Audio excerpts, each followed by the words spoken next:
সুপ্রিয় দর্শক, আজকে আমরা আসছি মহাস্থানগড় মাজারের উপরে। আগামীকাল এখানে বসতে যাচ্ছে দেশের বাংলাদেশের সর্ববৃহৎ যে ওরস শরীফ ফরিদপুর, তারপরে এটা স্থান। তো এখানে প্রচুর পরিমাণ দর্শক হবে, প্রচুর লোকজন আসবে এখানে। তার উপর ভিত্তি করে আজকে ভিডিওটা বানাচ্ছি। আগামীকালও থাকবে আমার ভিডিও। তো দেখা যাক আজকে কী কী আপনাদের দেখাতে পারি, কোথায় কী বসবে সে বিষয়ে দেখাবো। আসলে নাকি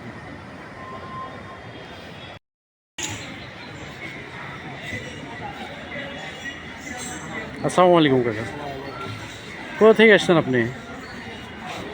বলা যাবে না? আচ্ছা ঠিক আছে, সমস্যা নাই। এখানে প্রতি বছর আসেন? গত বছর আসছিলেন? আচ্ছা, এই মেলাটা কী উপলক্ষে হয় আপনি একটু বলবেন প্লিজ? এটা বলা যাবে না?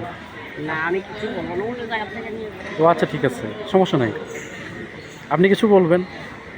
কি বলবো এই ব্যাপারে তো আমি মানে কি উপলক্ষে হয় এগুলো জানি, তবে আচ্ছা ঠিক আছে, বৃহস্পতিবারের দিন ওনার একটা আমরা যেটা জানি যে পয়লা বৈশাখের বৈশাখ মাসের শেষ যে বৃহস্পতিবার পরে সেই দিনে এই ওনার জন্য কিছু মানে হ্যাঁ হ্যাঁ হ্যাঁ ঠিক আছে।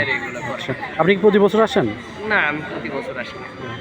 প্রতি বছর আসেন না, এবারে প্রথম? যখন না প্রথম না, মাঝে মাঝে ও মাঝে মাঝে আসেন। ঠিক আছে ঠিক আছে, ধন্যবাদ। এখানে বসছে বাউল সঙ্গীতের আসর। ওনাকে জিজ্ঞেস করছিলাম, উনি নাকি প্রতি বছর এখানে আসে, এই জায়গাটায় বসে। দেখেন কত সুন্দরভাবে তার যন্ত্রটি বাজাচ্ছে, যদিও বা আমি এটার নাম জানি না। তারপর দেখেন যন্ত্রটি কত সুন্দরভাবে বাজাচ্ছে, বয়স হয়ে গেছে তারপর কত সুন্দর। যদিও বা তার গানটা আজকে পাইনি, উনি বলছে আগামীকাল আসেন, আগামীকাল গেলে আমাকে ওর গান সহ ভিডিও করতে দিবে। যাক, আজকে যতটুকু করেছি। আগামীকাল সমস্ত ভিডিও যা যা হয় মেলাতে সব কিছু দেখানোর চেষ্টা করব। আর পাশে অনেক দর্শকের ভিড় জমে গেছে, সবাই বিভিন্ন দিক থেকে দেখতেছে। আসলে বয়স্ক মানুষ এত সুন্দরভাবে বাজাতে পারে এই প্রথম দেখলাম। বিষয়টা কেমন? মেলার পূর্ব প্রস্তুতি হিসেবে বসছে দোকানপাট বসানোর কাজ। দেখেন বিভিন্ন ধরনের বিভিন্ন রঙের দোকান এখানে বসানো হয়েছে। যদিও বা মালামাল এখনও এখানে নিয়ে আসা হয় নাই, রাতে নিয়ে আসা হবে, যেহেতু কাল সকাল থেকে সারা রাত চলবে মেলাটি।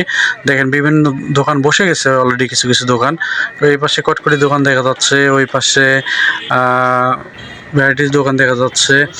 এই পাশে ঢুকলাম, এই পাশে দেখি একটা নৌকায় বাচ্চারা দোল খাচ্ছে, ওই পাশে নাগরদোলা, মানে কয়েকটা নৌকা দেখলাম, নাগরদোলা দেখলাম।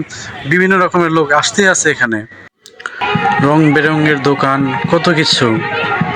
মানে মেলা যদিও বা আগামীকাল, কিন্তু আজকে অনেক কিছুই বসে গেছে, অনেক দোকান বসছে। দেখুন বাচ্চারা এখানে লাফালাফি করতেছে। এই পাশে আর একটা নৌকা, ওই পাশে কিছু দোকান বসছে। আর একটা কি জানি দেখলাম, হ্যাঁ নাগরদোলা, ওই যে দেখা যাচ্ছে নাগরদোলা, ওই পাশটায় প্রচুর পরিমাণ দোকান এসছে, প্রচুর পরিমাণ লোকজন ঘোরাফেরা করতেছে। দেখেন যে যার মানে পূর্ব প্রস্তুতি হিসেবে দোকান কিভাবে সাজানো যায়, কিভাবে দোকানের পরিধি বাড়ানো যায়, কিভাবে ব্যবসা বাড়ানো যায়। আর একটা জিনিস দেখলাম, এখানে অনেক বড় একটা মঞ্চের মতো হচ্ছে, ঘিরেছে লোকজন।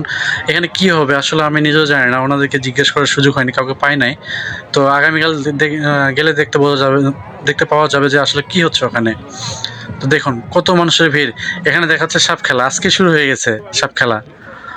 আর বিভিন্ন এলাকা থেকে বিভিন্ন লোকজন আসছে, দেখেন বিভিন্ন স্টল বসছে। এনাকে জিজ্ঞেস করেছিলাম, এখানে এই সাইডে নাকি ভাতের দোকান বসবে, এই পাশে ভাতের দোকান, ওই পাশে চা সিগারেট যাই বিক্রি হোক না কেন, ওই যে ওটার কথা বলছিলাম।